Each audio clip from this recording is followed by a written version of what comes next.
Paint संस्था नमस्तस्यै नमस्तस्यै नमस्तस्यै नमो नमः। सिवान वासियों को इस नवरात्रि शादी नवरात्रि की ढेर सारी शुभकामनाएं। माँ शारदा आपका टुकड़ा बनाए रखे, आपको तरक्की दे, स्वास्थ्य लाभ दे और आपकी सारी खुशियाँ पूरी हों, ये कामना है मेरी। मैं डाइटिशियन प्रियंका ओझा, श्री साईं हॉस्पिटल सिवान से। बदलते मौसम अब शुरू हो गया है, इसमें बीमारियां भी बहुत तरह से होती हैं। उम्मीद करेंगी आप अपना ख्याल रखेंगे, खान पान पे ध्यान रखें, ताज़ा खाना खाएं, पैकेट फूड इन सबको अवॉइड करें। अगर आपको कोई भी दिक्कत होती है तो आप हमारे श्री साईं हॉस्पिटल में आकर हम लोग से मिलकर अपने स्वास्थ्य का ध्यान रखवा सकते हैं, अपने हेल्थ टिप्स ले सकते हैं, या कोई अगर दिक्कत है तो उसका इलाज भी करवा सकते हैं। आशा करेंगे कि आप इस शादी नवरात्रि को हंसी खुशी और अच्छे स्वास्थ्य के साथ एंजॉय करेंगे।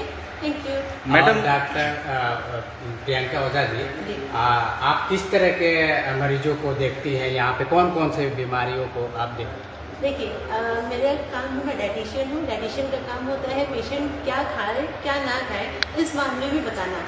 दवाई जिस हिसाब से चलती है पेशेंट की वो तो एक तरफ है, अगर उसका खान पान भी साथ ही साथ उसका बैलेंस रहेगा तो पेशेंट बहुत जल्दी रिकवरी करता है और ये लाइफ टाइम चलता है। अब मान लीजिए कोई पेशेंट डायबिटीज़ का पेशेंट है, अगर उसने सिर्फ दवा खा रहा है और खान पान उसका उस हिसाब से नहीं है तो वो दवा भी बेकार है उसके लिए, एक हद तक वो असर ही नहीं करेगा। आप कितना दवा खिलाएंगे?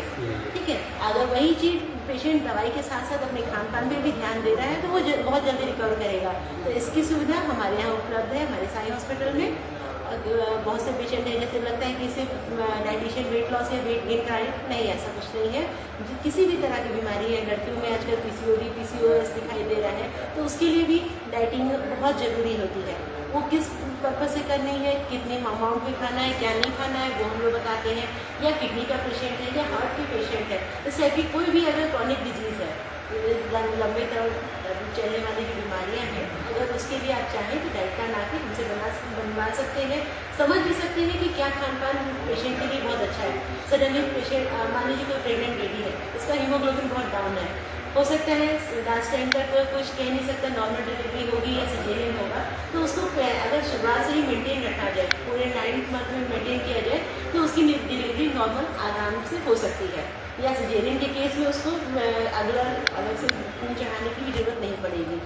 आजकल देखा जा रहा है कि कोई भी मरीज डॉक्टर से शुरू से ही दिखा रहा है डिलीवरी के टाइम से ही, लेकिन अंतिम में वही हो रहा है, फिर सिजेरियन ऑपरेशन किया ही। बात वही है क्योंकि उनकी डाइट उस हिसाब से नहीं है, उनको तो डॉक्टर से तो वो रेगुलर जुड़ी हुई है, ले रही है, फिर भी मान लीजिए आप गायनी है तो गायनी आपको क्या क्या बता सकती है, खाना खाइएगा, यही ना कहेगी डॉक्टर। अब इतना टाइम उनके पास नहीं है कि वो पूरा आपकी बॉडी को मेंटेन करना। बिल्कुल, आपकी एक पर डे आप क्या खा रही हैं सुबह से लेकर शाम तक, वो डॉक्टर के पास इतना टाइम नहीं है कि अगर मान लीजिए खान पान देखने लगेगी तो फिर ट्रीटमेंट कब करेंगी?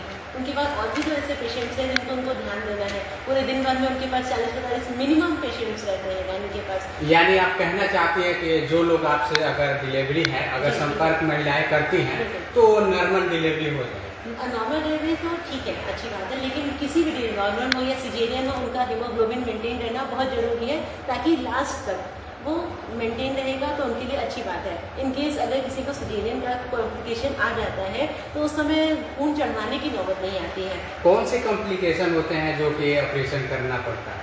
जैसे बच्चा का नाल फंस जाता है या बच्चा उल्टा है या उसमें बच्चे ने कुछ बहुत सारा कंडीशन होता है, बच्चे की पोजीशनिंग ठीक नहीं होती है या हार्ट बीट कम होने लगती है, सडनली बहुत केसेस आते हैं ऐसा, या बच्चा बहुत कमज़ोर होता है तो सिजेरियन करना पड़ता है।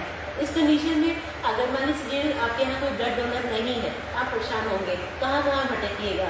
उस कंडीशन में से अगर बीमारी लगती है, पहली बात तो बच्चा आपका हेल्दी रहेगा तो उसको हर तरह से आपको एक स्वस्थ बेबी मिलने वाला है और ये आपके लिए बहुत अच्छी बात है और उस बच्चे के आने वाले भविष्य के लिए भी बहुत अच्छा है कि बच्चा स्वस्थ है।